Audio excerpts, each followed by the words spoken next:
Welcome to Galactic Grandmother, Heart to Heart. I'm here with my special guest today, Jim Girouard. Is that how you pronounce your last name? Yeah, it's a French name. Oh, I am going to just read your bio because you're an author and I don't want to miss telling the books that you've written. You're the author of the Dice Code Divination, Rise of the New Mystic Leaders, Hunt for Buried Treasure, and Journey to Eternity. You are absolutely a artistic soul because you're also a award-winning artist. I can see some of your work behind you. You're a songwriter and a poet. So welcome Yes. so much. It's a pleasure to have you on today. Oh, thanks for having me. I have heard you speak in some previous interviews, and I think I picked up a little bit of a New York accent. Are you from the East Coast? I'm around Boston. Oh, okay. When did you start getting interested in some of the esoteric subjects that you're into now? Well, when I was 19 years old, I had what's called a night vision. Uh-huh. And the astral plane that I saw back then, they were calling it astral heaven. But Mm-hmm. right now we call it 5D. Uh-huh. I was approached by an angel and he placed his hand on my head. He said, "Your problems will be over soon." And I saw this brilliant light. And the thing about it was this light that I was looking at was inside me. Oh, yes. And I was standing at the foot of my bed at the time. And I looked up in the sky and I saw all the stars falling, which means the polar shift. Oh, Because, if the polar shift happened at night and you were looking up at the sky, it would appear that the stars were falling. right. Yeah, I never thought about it like that before. Do you think that this night vision is foretelling of something that's in our future? No, it was more like the only being that I saw was my guardian angel. Mm-hmm. But I was sensing that there were thousands of ascended masters all around me. I just couldn't see them. Mm-hmm. But it wasn't so much like a prediction of the future. It was more like seeing a world where time doesn't exist. There was no guns and bombs and politicians and money systems and banks and buses and cars and planes and all these things that we have here in 3D didn't exist there. Did that spur you on to learn more about this spiritual world then that you saw in the vision? I went around asking people what they thought and if they could tell me anything about what it was that I saw. But the only thing they could tell me is that it was an astral heaven. And so, I just kind of assumed that because I had one of these night visions, that would probably have several more throughout my life, but it never happened again. Do you think that you've gotten a glimpse into the future of our world, our consciousness? When I do the dice readings, what happens sometimes is the day before I meet someone, that person's name registers in the reading. And then when I meet them the next day, I go back to the reading and I check out the letter sequence, and then I find their name in the reading. I want to hear more about the dice divination that you do. Now, how did you come upon this technique? Did you ever hear of a book called The Bible Code? I haven't read it though. Okay, in the book, The Bible Code, there's a guy that discovered that if you put every 50th letter together, it spelled Torah. When computers came out, they could put thousands of letters together, and by asking questions, they were getting answers and predictions even about the future. Wow. Okay. So the story behind this is that there was a timeline where nuclear war happened, Uh-huh. and the small amount of survivors are right now 200 years in the future. And what they did was they wrote 5 books that later got entered into the Bible because they traveled back in time, and they introduced the 5 books. But those 5 books contained a coded encryption of letter sequences that contained the entire Akashic records. Wow. So in a certain sense, the reason that we're avoiding nuclear war right now is because those encoded letter sequences were embedded in the Bible by them traveling back in time. Going from there, how did you go into the dice for divination? Well, let me tell you about the second part of the night vision. Okay. In the second part of the night vision, I saw a building that had changing letters on top of the building, which changed to beware the Antichrist. So I understood that to mean that, the building represented banks and credit cards and loans and going into debt. So to me, that was Antichrist. So I never got a credit card, I took out a loan, and I never went into debt. Okay, so here's where I got the idea for the dice method. It's the changing letters. So in other words, you have these dice have letters on them. I throw them in the air. Uh-huh. As they're tumbling through the air, the letters are changing. But here's the thing. When I had this vision and I saw the changing letters, I realized that the changing letters was the bridge between human awareness and the Akashic records. So a key, Yes. with a connection. Yeah, the changing letters is the secret to divination. So your dice have letters on them instead of the little black dots. Right. And then when you throw them and then they land, how do you interpret the letters? I write out the letters left to right. I throw 26 dice 5 times. I get 130 letters. So that there's enough letters there to get maybe 50 words and make maybe 12 to 15 sentences. So then you use your intuition to put the words together then. As long as the letters are next to each other, whether if it's up and down or at an angle, it doesn't matter. As long as they're next to each other, you can form a word. It's another tool of tapping into your own intuition to find the answers. Yes, I teach it online. What they do is they buy the dice, they do the dice throws at home, they send me the letters in an email. I decode the letters and then I send them the reading. So the system is actually kind of telepathic because when you throw these dice and they're tumbling through the air, you're pulling thought desire out of your subconscious mind. Mhm. And that thought desire is manifesting in the letter sequence. So we're communicating sort of like telepathically, Uh-huh. but not fully aware that it's telepathic. Could you tell us about this acupuncture that you learned? Yeah, let me tell you about the history of acupuncture itself. Mm-hmm. Thousands of years ago in China, they had access to ice because there was like ice in the caves. But Mm-hmm. the only ones that were getting the ice was the kings who had servants. And so the king would send the servants out to the caves and they would bring these wagons with them. And they would load the ice from the cave into the wagon, bring it back to the king. And the king and his whole family would use the ice for ice treatments on their bodies. So now they had ice and they also had heat because they knew how to make fire. So now what they also had was an understanding of the meridian points in the body. Oh, yes, yes. So in other words, you put the ice on one part of your body Mm-hmm. and you avoid using heat on other certain, what they call danger points. Because if you put heat on certain parts of your spine, it can drain the energy between the body and the brain. Hundreds of years later, they developed a technology where they could make an acupuncture needle. And that's where the needles come in.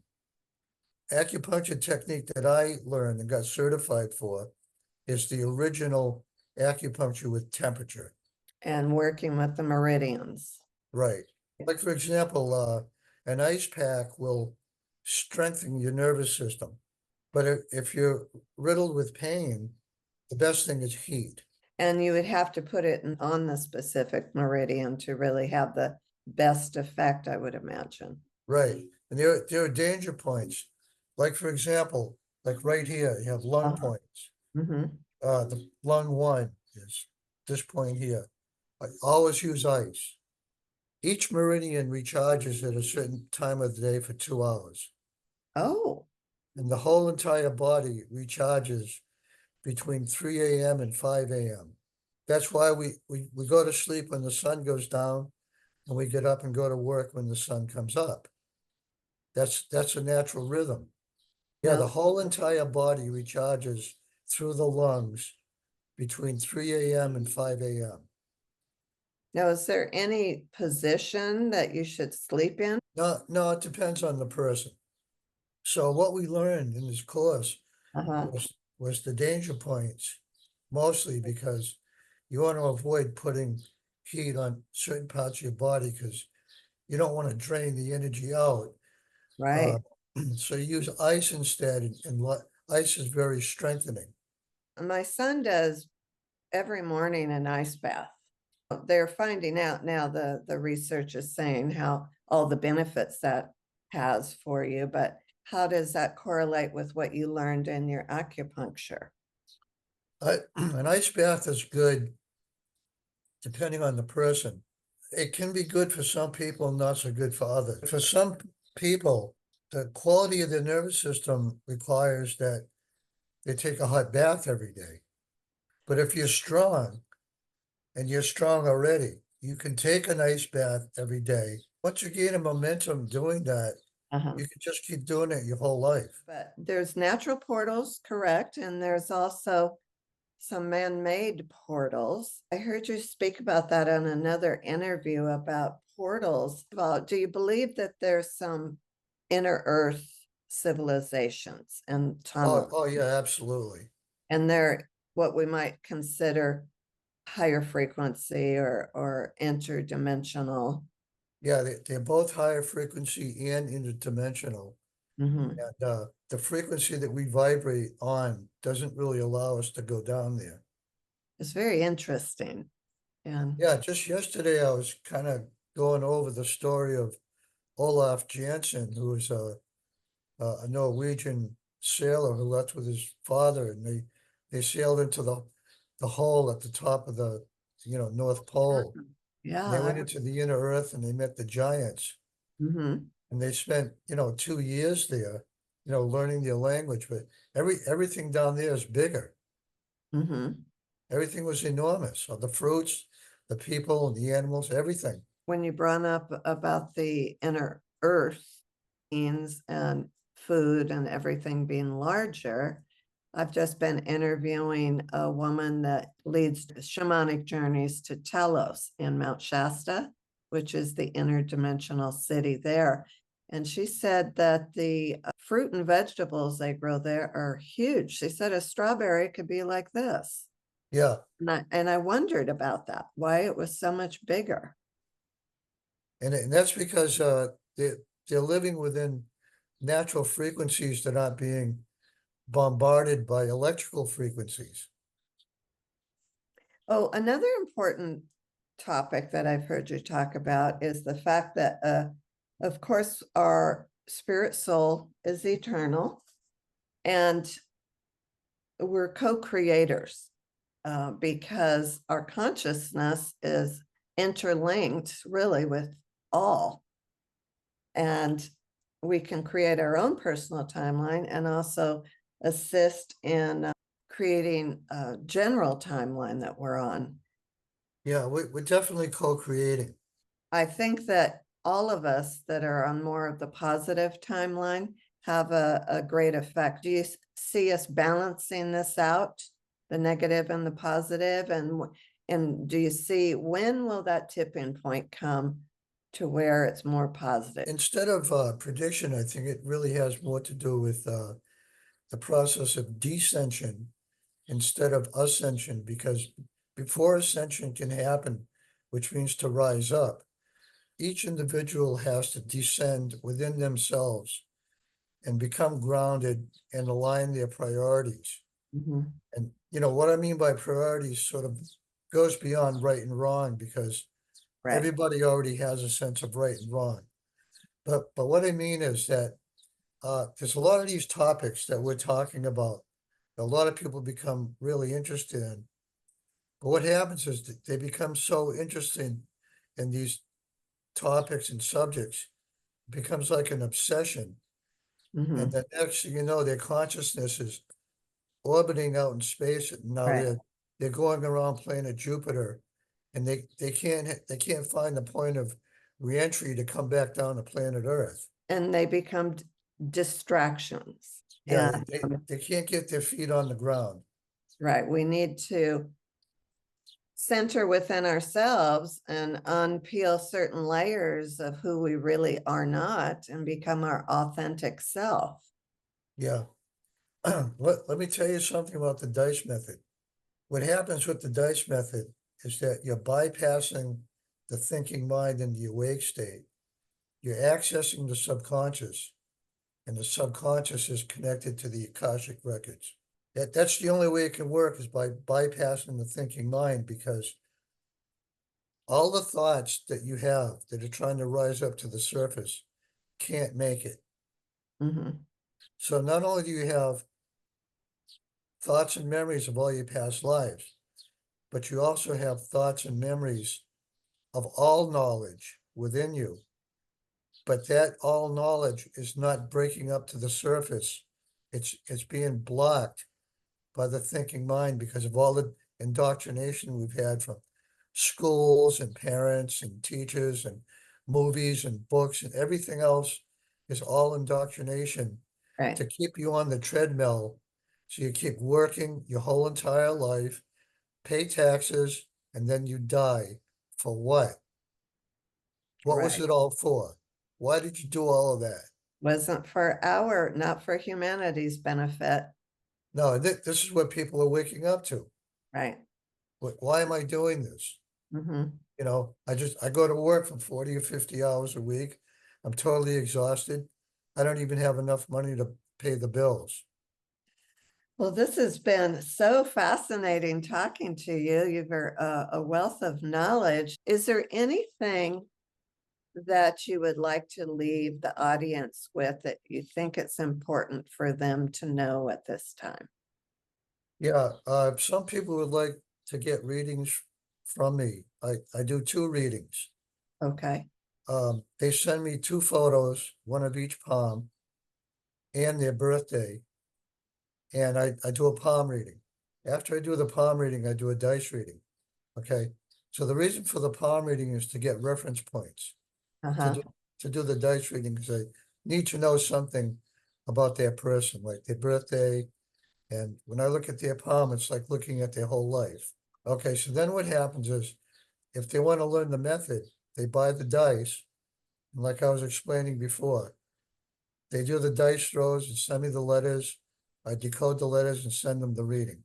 So, it took me 3 years to learn the method, because I was asking every stupid question you can think of.